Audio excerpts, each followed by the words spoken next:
بسم اللہ الرحمن الرحیم الحمد للہ رب العالمین والعاقبۃ للمتقین والصلاة والسلام علی سید الانبیاء والمرسلین وعلی آلہ واصحابہ اجمعین اما بعد۔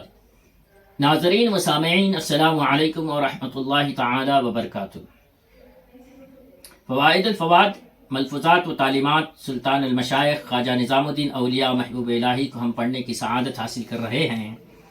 آج ہم چوتھی جلد سے 26ویں مجلس پڑھنے کی سعادت حاصل کریں گے۔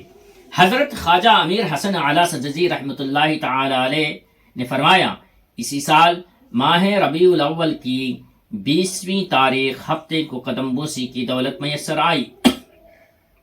اس روز ایک شخص کو جماعت خانے میں چھری کے ساتھ پکڑا گیا۔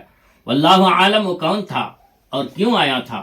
جب خدمت گاروں نے اسے پکڑ لیا اور خواجہ ذکرہ اللہ بالخیر کو اس کی خبر ہوئی، ایک شخص چھری لے کے آیا، جب خواجہ نظام الدین اولیاء محبوب الہی کو خبر ہوئی تو اس بات کی اجازت نہیں دی کہ کہیں لے جائیں اور اسے تکلیف پہنچائیں۔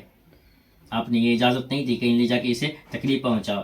اس کو سامنے بلوایا اور فرمایا کہ خدا کے سامنے عہد کرو کسی مسلمان کو دھوکہ نہیں دو گے۔ اسے سامنے بلا کر اس سے ایک وعدہ لے لیا کہ بھئی کہو کہ تم کبھی زندگی میں کسی مسلمان کو دھوکہ نہیں دو گے۔ اس نے عہد کر لیا۔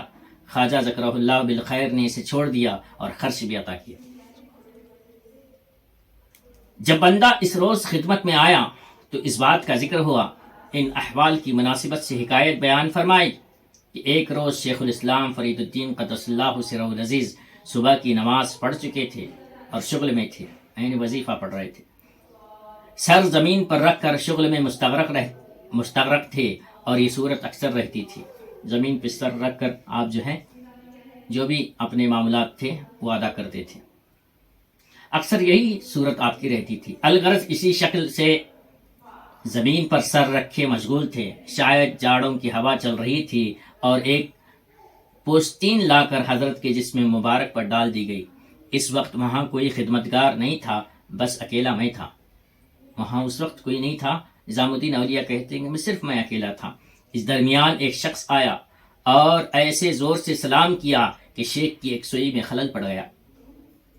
بہت زور سے آ کے سلام کیا۔ شیخ اسی طرح سر زمین پر رکھے اور پوستین اوڑے فرمایا، یہاں کوئی ہے؟ خواجہ ذکرہ اللہ بالخیر فرماتے ہیں کہ میں نے آواز دی اور عرض کیا، میں ہوں۔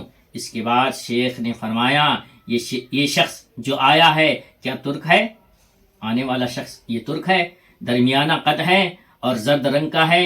میں نے اس شخص کی طرف دیکھا تو اس کی یہی حیات تھی۔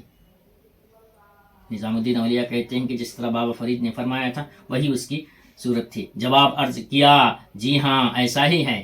اس کے بعد فرمایا، اس کی کمر میں ایک زنجیر ہے۔ میں نے اس کو دیکھا کہ زنجیر تھی۔ عرض کی، جی ہاں ہے۔ پھر فرمایا کہ اس نے کان میں بھی کچھ پہن رکھا ہے۔ میں نے دیکھا۔ عرض کیا، جی ہاں بالا پہن رکھا ہے، بالی پہن رکھی تھی۔ اور جب میں اس کی طرف دیکھتا اور جواب دیتا تھا، اس کی حالت متغیر ہوتی تھی، حالت بدل جاتی تھی۔ اس دفعہ جو کہا جی ہاں بالا ہے، بالا کان میں ہے، تو شیخ نے فرمایا کہ اس سے کہو چلا جائے، اس سے پہلے کہ رسوائی نہ ہو۔ اب کی دفعہ جو میں نے اس کی طرف دیکھا تو وہ خود ہی چلا جا چکا تھا۔ اسی مجلس میں یہ حکایت بیان فرمائی کہ غزنی میں ایک صاحب تھے جنہیں مولانا حسام الدین کہتے تھے۔ وہ شمس العارفین رحمۃ اللہ تعالی علیہ کے نواسے یا پوتے تھے اور خواجہ اجل شیرازی قدس اللہ سرہ المبارک کے مرید تھے۔ ایک روز یہ مولانا حسام الدین اور ایک دوسرے مرید خواجہ اجل کے سامنے کھڑے تھے۔ خواجہ نے ان کی طرف دیکھا اور پھر آسمان کی طرف نگاہ کی۔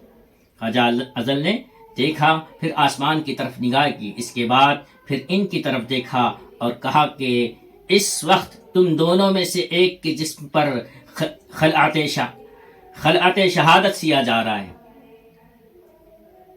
تمہارے دونوں میں سے کسی ایک کے جسم پر شہادت کا پوشاک، شہادت کا لباس سیا جا رہا ہے۔ جب دونوں خواجہ کی خدمت سے، خواجہ اجل کی خدمت سے باہر آئے تو ایک دوسرے سے کہا کہ دیکھو ہم دونوں میں سے کس کے لیے یہ سعادت لکھی ہے، ہم دونوں میں سے یہ سعادت کس کے لیے لکھی ہے۔ یہ مولانا حسام الدین واعظ تھے، واعظ کہتے تھے۔ اسی زمانے میں ایک روز واعظ کہہ کر ممبر سے نیچے اترے اور لوگوں نے ان کو گھیر رکھا تھا اور ہاتھ چوم رہے تھے کہ ایک شخص ان میں سے بڑا اور چھری نکال کر مولانا کو شہید کر دیا، مولانا کو شہید کر دیا۔ اور جس وقت انہیں گھر لے جا رہے تھے ذرا سی جان باقی تھی، انہوں نے کسی کو اپنے پیر بھائی کے پاس بھیجا اور کہلوایا وہ خلعت مجھے مل گیا ہے، وہ لباس شہادت مجھے مل گیا ہے، عطا ہوا ہے۔ سبحان اللہ کہ اولیاء کی شان، کہ مولانا سراج خواجہ اجل نے کہہ دیا کہ تم میں سے دو میں سے کسی ایک کو شہادت ملے گی، اس میں مولانا حسام الدین کو شہادت مل گئی۔ یہ ملفوظات تھے کہ خواجہ صاحب کے یہاں جو بھی آتا اسے کیا کرتے، معاف فرمایا کرتے تھے اور اسے بلا کر آئندہ وہ گناہ نہ کرنے کا اس سے عہد لیا کرتے تھے۔ یہ اخلاق کریمانہ خواجگان چشت رحمہم اللہ کے تھے۔ اللہ سے دعا کرتے ہیں اللہ تبارک و تعالی ہمیں خواجگان کا فیضان، ان کی برکتیں عطا فرمائے، ان ملفوظات کو سمجھنے، سمجھانے، اس پر عمل کرنے اور اسے دنیا میں پہنچانے کی توفیق عطا فرمائے۔